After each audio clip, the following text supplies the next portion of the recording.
Good day and welcome back to another Dbz Dokkan Battle video. In this video we are going to take a look at how you can beat the Corroded Body and Mind challenge for the Goku or the legendary Goku GT event. So obviously the legendary Goku GT event is a pretty tough event. It gets stronger as you go along, and generally speaking you want to keep stacking units or units that are generally quite strong defensively, but you also need to bring a solid amount of sustain and damage. Otherwise eventually it'll just either take you forever, or it will actually be you'll have more chance of dying from the supers from full power SS4 Goku than you will from being able to complete the event.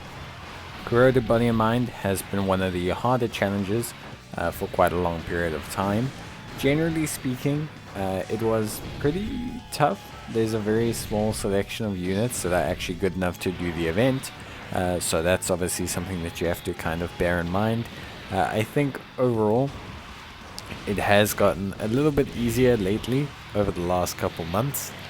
We have gotten some pretty strong units like physical LR Janemba, and of course also the Captain Ginyu, who's the main reason why I can do the event now, because Captain Ginyu is generally probably one of the units I needed the most, to be entirely honest with you. So having Captain Ginyu is a pretty good addition to my team. So in terms of the team build that I am running, just take note that this is a very tough challenge, and if you do not have the units, don't sweat it. You'll get them over time. More units will come out over time. There's no real decent free-to-play unit. The only one that I can remember right off the bat would be the AGL Yamu and Spopovich unit. They're somewhat okay, they are somewhat decent, I guess, if you want to talk about it, but there's not a lot of options, I would say, overall. I think there's definitely a lack of decent free-to-play options for you to choose from. So in terms of the team, just to kind of run through everything quickly, we have the Tech Janemba as a lead. He is attack and defense of 120%, which is obviously pretty good. A very important thing about Tech Janemba is his ability essentially to guard all attacks, which is fantastic. He also has a variety of abilities. 4 type orbs will give a 30% support to the rest of the rotation and 2 key, whereas 2 rainbow orbs will give him 30% damage reduction, which is pretty good, and we do kind of need it. It is obviously something that's pretty helpful and helps him out later on in the event. The next unit, which is the friend lead that I'm bringing along, is the physical LR Janemba. He has attack and defense of 120% and guards all attacks within the same turn as the first or second attacker, which is again obviously something quite helpful. He has key +2 up to +6 and attack and defense of +22% up to 66 with each attack performed as the second or third attacker in the turn. He also has a high chance of nullifying key blast super attacks directed at the character. So something that's very good about the physical LR Janemba is, well, for me at least, or what I like about him, is that especially in this event you can place him in the 3rd slot.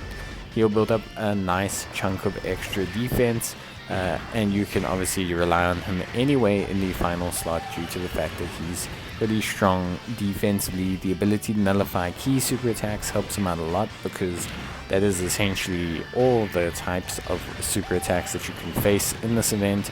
So overall it's pretty good for this physical LR Janemba.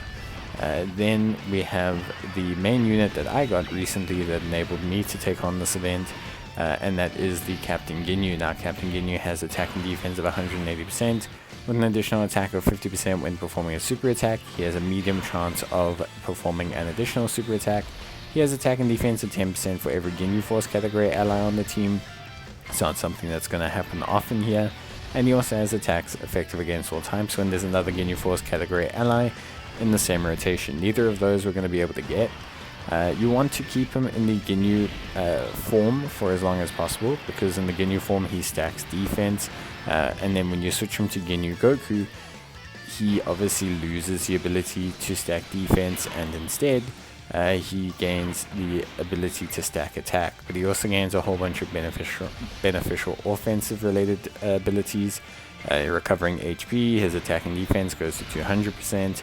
He has an additional attack of 50% when performing a super attack. He launches an additional super attack that has a medium chance of becoming a super attack, and he gains 10% crit and evasion chance. Now the evasion chance isn't going to matter too much, just because obviously evasion can't really count in the final stage against tech full power SS4 Goku, but it's at least a decent enough option. Then in terms of his link partner, we're actually running the Lord of the Demon Realms, Dbz. They don't share a lot between the two of them, but they do at least share loyalty, which obviously is a key link, which is why we're going to use it. He raises defense, old Dbz, and he has attack and defense of 120% with a medium chance of stunning the attacked enemy for 2 turns.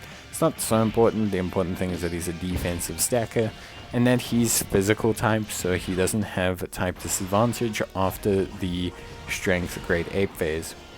Now before I talk about the final units, it's just very important to take note that you are at the most risk while your Goku Rose remains untransformed. You may even want to consider using an item like I did to ensure that Goku Rose transforms. As long as he transforms, you're going to have a lot better time, and he's going to be pretty decent. He'll stack up defense well enough to handle the final phase. He has type advantage, so he doesn't need to be that great in terms of his defense.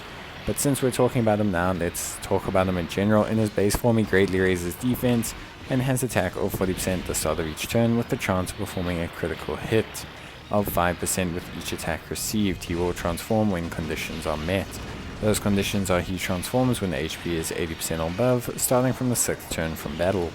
Once in Goku Rose form, he greatly raises defense again, with a 50% crit chance flat out. He also gives extreme class allies 3 ki and has attack of 150%.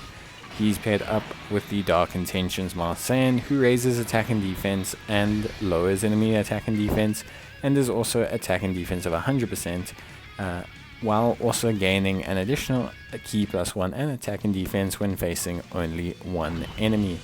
Now obviously these two don't necessarily share the most links. They share prepared for battle, which is okay, but that's fine. Like, them sharing prepared for battle is pretty much all you need, because the key comes from Goku Black's passive, so you need to make sure you transform him, because if you don't transform him, all the stacks you build in the Goku Black form will go away once he transforms to Rose. So you basically waste your time trying to stack in Goku Black form.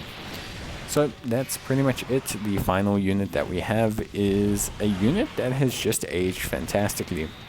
Shows the power of the ability to guard all types, and that is the Ginyu. He has attack and defense at 70%.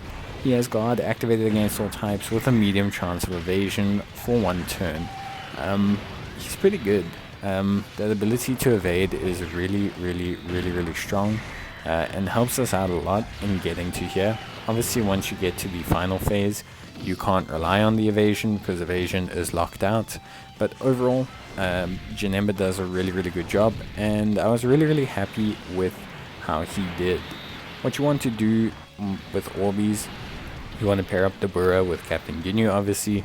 But with Captain Ginyu, like I suggested, what you really want to do is you want to keep him stacking for as long as possible, because the longer he stacks, the higher his defense will get. But you want to transform him as soon as you run out of the defensive support items for the final Goku phase, because at that point you want to try and pick up the pace offensively, and so you're going to want to transform him to start building up the crit stacks. If your Ginyu has 55% in him, chances are you can transform him way earlier. Try and transform him around the 700k mark. That's going to be your good defensive point, that if you transform him, he's still not going to let you down. You're not going to die from a super attack from SS4 J Goku, basically. So try and do that. That's kind of your main picking up point. Obviously, the biggest risk is in this phase with our AGL units taking a lot of damage, but also the Master Saiyan does stack quite slowly, so you are going to want to be a little bit aware of him. Obviously the Janembas, it's important that you make sure you get 2 rainbow orbs. It's more important to prioritize the rainbow orbs at this point than it is to prioritize the 4 type orbs key and support buff, just generally speaking. But yeah, that's pretty much it when it comes to overall strategy. Obviously we've been skipping through because, you know, there's no real need to kind of not skip through, because obviously we are at, we're just trying to talk about team build and how you can take on the event. In terms of alternative options for the Corroded Body and Mind category, there's only 4 that really kind of stick out to me as units I would definitely use. One of them being the Baby Janemba. He recovers 12% HP, has attack and defense of 120%, high chance of evading enemy super attacks plus 12% within the same turn after each attack evaded, plus an additional attack and defense of 120% when performing a super attack if the HP is 60% or above.